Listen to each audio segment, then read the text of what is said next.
નમસ્કાર દોસ્તો. સૌથી પહેલા એક એવા સમાચાર કે જેની ઘણા સમયથી રાહ જોવાતી હતી. બે રાષ્ટ્રીય પક્ષો ભારતીય જનતા પાર્ટી અને કોંગ્રેસ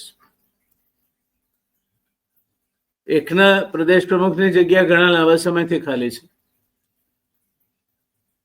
ખાલી એટલા માટે કહું છું કે માનનીય શ્રી સી.આર. પાટીલ કેન્દ્રીય મંત્રી બન્યા પછી પણ પ્રદેશ પ્રમુખનો હવાલો એમની પાસે છે. એટલે જગ્યા પૂર્ણકાલીન પ્રદેશ પ્રમુખ કરવાની લાંબા સમયથી બાકી છે.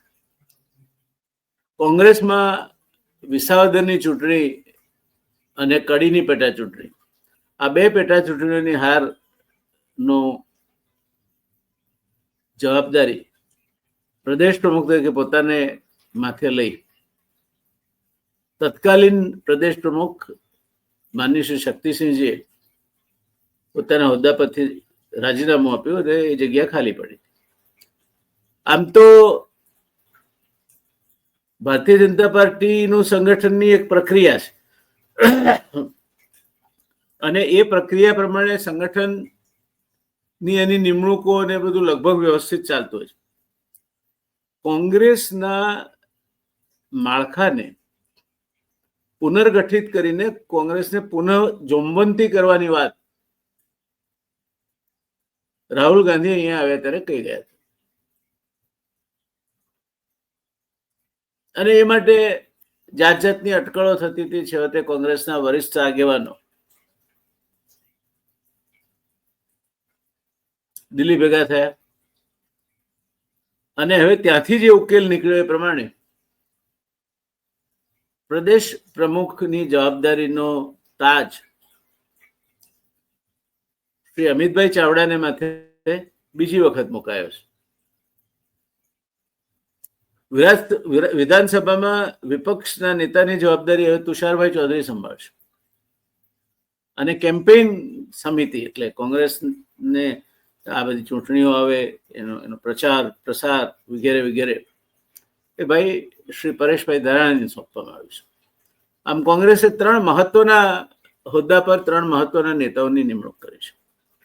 ભારતીય જનતા પક્ષના પ્રદેશ પ્રમુખની જાહેરાત ટૂંક સમયમાં જ, એટલે હું માનું છું ત્યાં સુધી 3-4 દિવસમાં થાય તો નવાઈ પામવા જેવું નહીં હોય અને એ રીતે બંને પક્ષોને પોતપોતાના પ્રદેશ પ્રમુખ મળી રહેશે. કોંગ્રેસના પ્રદેશ પ્રમુખની જવાબદારી અમિતભાઈ ચાવડા બીજી વખત સંભાળે છે.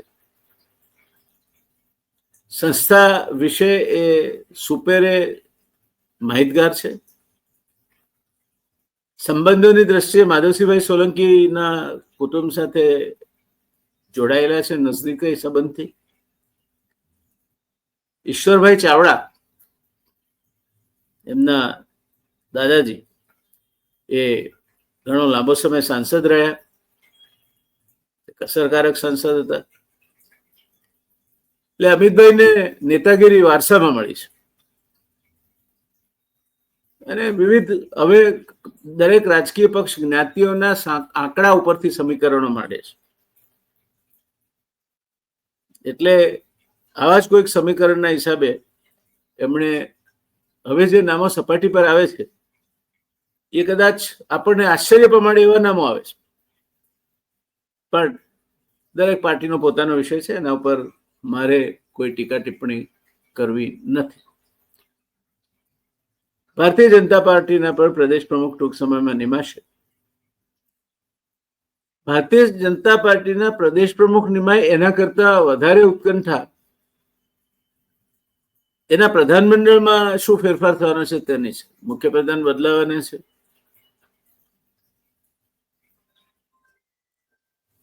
હાલના મુખ્યમંત્રી આમ તો માનનીય શ્રી ભૂપેન્દ્રભાઈ સજ્જન માણસ છે, પણ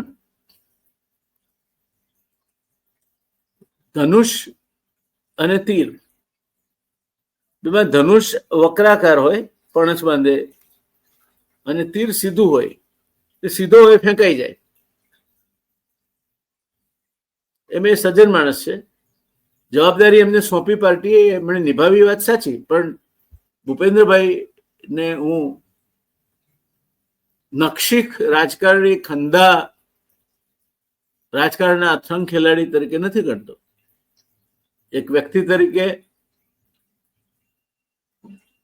એ આદરણીય વ્યક્તિત્વ છે એમ કે મને જરાય સંકોચ નથી, અને એટલે જ કદાચ એમને બદલવાના છે. એમની કઠણાઈ એ છે કે આદરણીય વ્યક્તિત્વ કરતા ભલે બિન આદરણીય હોય પણ કોઠા કબાડા કરવા વાળાની અત્યારે સમય ચાલે છે.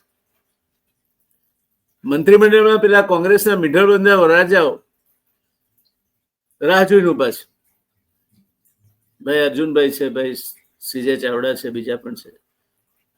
રાદડિયાને પણ મંત્રી બનાવે, નહીં બનાવે તો શું થાય તે જોવાનું રહેશે.